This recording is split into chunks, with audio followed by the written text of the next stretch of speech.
person who endowed this lectureship, my brother, Richard W. Gunn, got his medical degree at the age of 23 and practiced medicine in Kansas City for some 50 years and probably was the last physician who made house calls. But he also loved soap opera and literature, and that love was part of what endowed this lectureship. A couple of years ago, I was looking through recent trends in science fiction, researching ways to update my list of 25 science fiction novels that I require for my intensive English Institute on the Teaching of Science Fiction. And I encountered examples of biological science fiction, singularity science fiction, the new space opera, and something even farther out called the new weird. The earliest example of the last of these, according to experts, was Perdido Street Station. The author of that novel, the man who gave the name to this unusual mixture of urban fantasy written with science fiction rigor, is with us tonight. His name is China Mieville, and he has had a spectacular career in a brief span. Although it never seems like that to the person doing the work, from the outside it seems like a kind of supernova that has been seen only a handful of times in our field, most recently perhaps by John Varley. But Varley made his reputation with short stories, and Mr. Mieville did it with novels, beginning with King Rat, published in 1998 when the author was 26, followed in 2000 by Perdido Street Station, which won the Arthur C. Clarke Award. Those were followed in 2002 by The Scar, which won the British Fantasy Award and a Locus Award, and in 2004 by Iron Council, which won his second Arthur C. Clarke Award and Locus Award. On London was published in 2007, and his current The City in the City is reaping critical acclaim. In addition to all that, he earned a BA in social anthropology from Cambridge and a master's and PhD in international relations from the London School of Economics. His dissertation, Between Equal Rights, A Marxist Theory of International Law, was published in 2005, and he had time to run for the House of Commons and offer some original ideas about science fiction and fantasy. Tonight he's going to speak on cognitionist ideology, a dialectic of science fiction theory.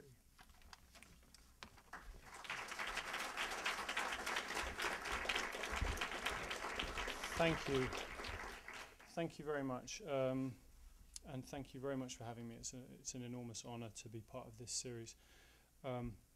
Just give me 1 second to get my notes together. And also, I'm not expecting a phone call. This is a watch. I don't have a clock otherwise, so in case you think I'm being very rude. So, cognition as ideology, a dialectic of science fiction theory. Am I audible at the back, by the way? Yeah? Okay. Cool. You all know what science fiction is, right? I mean, you know perfectly well that science fiction is laser guns and spaceships and aliens. You know that. That's uncontroversial. You all know what fantasy is. You know perfectly well that fantasy is elves and dragons and Viggo Mortensen looking fantastic. You know this. This is uncontroversial. And this is often put in sort of quick terms, within the discussions within this field of science fiction and fantasy. And I'm combining the two there advisedly, as will become clear. This is often put in terms of a distinction between what's possible versus what's impossible. This is what's basically at the heart of the distinction between science fiction and fantasy. And this question of this divide is extremely important. It is a very powerful question within the field. Those of us who work within science fiction endlessly talk about and go on about the fact that science fiction is a denigrated genre. We talk about this endlessly because it's true, but I don't want to repeat that tonight because although it's true, I think we're we can be a bit boring about it, but it is the case that science fiction is a genre which, Kim Stanley Robinson, great science fiction writer, just wrote an article complaining about the fact that no SF novel has been shortlisted for the Booker Prize this year, and so on. This is a standard complaint, which I take as read as part of this background. You might expect within a field the kind of powerful center of gravity of which science fiction is, as I say, sort of denigrated in this way, you might expect a certain kind of solidarity between science fiction and fantasy, another denigrated field. However, anyone who goes online and pootles around on a search engine with terms like science fiction versus fantasy will quickly discover that there is no such solidarity between these wings. Not only is there no such solidarity, this is a very vexed question. A few years ago, just to take one example, the Science Fiction Poetry Association, some people within it suggested, because they were writing stuff from a kind of what they thought of as a fantastic background, they suggested changing its name to the Speculative Poetry Association or the Science Fiction and Fantasy Poetry Association, and this led to tumultuous denunciations, and there was absolutely no way this was going to happen. There is a very live and often very vitriolic debate about this division. I'm sick of being looked down on by SF authors for one damn reason or another. One very good fantasy writer just wrote recently on her blog. What I want to suggest to you tonight is that this divide does matter. This debate matters.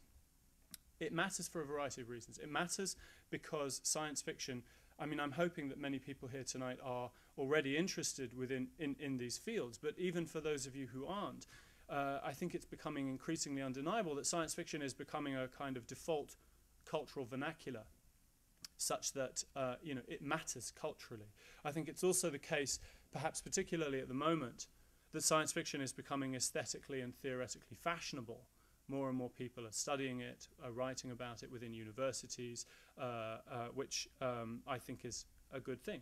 And for that reason, there are important political ramifications of this question of this divide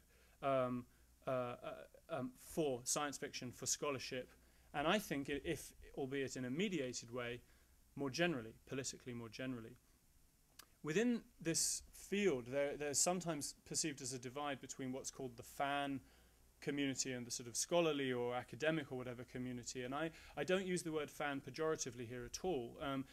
There's also a lot of overlap between these two arenas, and I think that's important to point out. But that said, anyone who has ever been to, for example, a science fiction convention, will know that this debate, this is one of the endless debates in the field. What are the boundaries between the two? There will be endless panels and discussions and debates, normally ending up with someone with a science degree denouncing fantasy. And what's interesting about this discussion is the extent to which it overlaps with the scholarly discussion about science fiction. The fact is that in this particular arena, the sort of common sense fan position that has been very dominant for a long time and the dominant scholarly paradigm overlap a great deal. And because this talk is an intervention into, I hope, into literary theory, it's an engagement with the history of science fiction scholarship,